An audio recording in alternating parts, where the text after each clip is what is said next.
by the airport, they still collected their monies, the 300 naira per vehicle.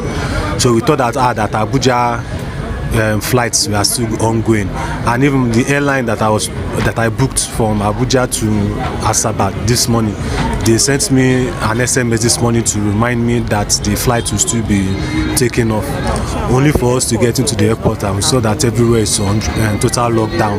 So NLC strike is in full effect here in Abuja International Airport.